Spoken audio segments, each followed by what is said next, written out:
Subscribe to Color Frames.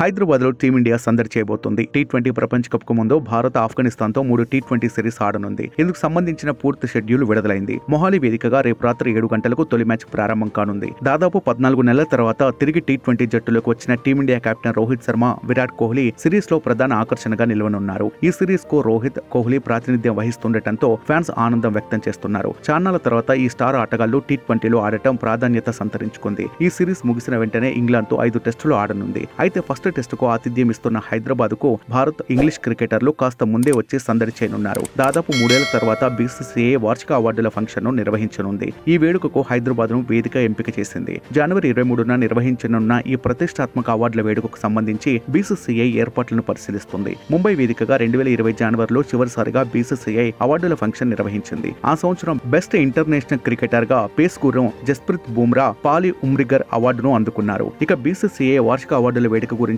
Board కార్యదర్శి Jay Shah apex council సభ్యులకు లేఖ రాశారు. దేశంలోని అత్యుత్తమ క్రికెటర్ల విజయాలను గుర్తించి వారిని గౌరవించే ఈ ప్రతిష్టాత్మక కార్యక్రమాన్ని విజయవంతం చేయాలని కోరాడు. కాగా ఈసారి బీసీసీఐ అవార్డులను ఎవరెవరు అందుకుంటారనేది ఆసక్తికరంగా మారింది. పైగా టీమిండియాతో పాటు ఇంగ్లాండ్ క్రికెటర్లు కూడా అవార్డు వేడుకలకు అటెండ్ కానుండటంతో ఈసారి యాన్యువల్ అవార్డు ఫంక్షన్ మరింత క్రేజ్ తెచ్చుకోనుంది. ఈ వీడియో మీకు నచ్చినట్లయితే ప్లీజ్ లైక్ చేయండి, షేర్ చేయండి, కామెంట్ చేయండి.